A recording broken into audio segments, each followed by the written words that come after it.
दोस्तों तुम आगे बढ़ो, हम तुम्हारे साथ हैं। तख्त बदल दो, ताज बदल दो, बेईमानों का राज गेले 1 वर्ष झालं आपण प्रयत्न करत आहोत यासाठी पूर्ण मावळमध्ये आपण फिरत आहोत आणि हेच जो आपला प्रयत्न आहे, जे कामं आहेत हे आपले म्हणजे आपले बाळासाहेब आहेत आंबेडकर त्यांनी बघितलेली आहेत आणि त्याच्यावरून त्यांनी आपल्याला एक संधी दिलेली आहे की आपला उमेदवार स्ट्रॉंग आहे, तर थोडंसं आपण इकडे लक्ष देऊया. आणि जे आपले पदाधिकारी आहेत त्यांनीसुद्धा विश्वास ठेवला आणि त्या विश्वासाला पात्र उतरलेलो आहोत. आपण असा फरक कधीच पकडलेला नाही आहे घाटाच्या वरती आणि घाटाच्या खाली. आपण पूर्ण एकच आहोत असंच आम्ही धरून चाललेलो आहेत. कारण आपल्याला डॉक्टर बाबासाहेब आंबेडकरांची शिकवण आहे की सर्व धर्म समभाव आणि सर्व मानवता एक आहोत आपण. त्याच्यामुळं आपण हे कधीच केलेलं नाही आहे खालचं आणि वरचं. कशा पद्धतीने आपण समोर जाणार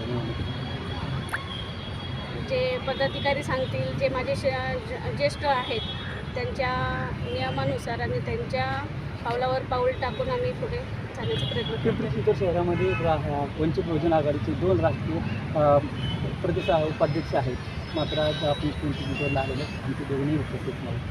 कसं वाटतं? हे संपर्कात आहेत, त्यांच्याकडे जबाबदारी कामं आहेत त्यांची, ते कामासाठी गेलेले आहेत आणि त्यांनी फोन करून आम्हाला सांगितलेलं आहे की उद्या नक्कीच आपण भेट घेतो आहोत. त्याच्यामुळं त्याचं आम्हाला काही वाटत नाही आहे. कारण कसं आहे आता इलेक्शन जे आहे ते तोंडावर आलेलं आहे आणि त्याच्यासाठी त्यांना धावपळी करावीच लागते आहे आणि ती धावपळ सगळी आमच्यासाठीच चालू आहे. त्याच्यामुळे आमचा कोणावरही राग नाही आहे आणि ते जे कामं करतात ते आमच्यासाठीच करतात. अजून आपल्याबरोबर कुठली म्हणजे संघटना वगैरे असं काही जुळलेले आहेत का आतापर्यंत? आम्ही आत्ता मगाशीच सांगितलं आपल्याला की सगळी लोकं आपलीच आहेत आणि सगळी लोकं आपल्याबरोबर आहेत. धन्यवाद.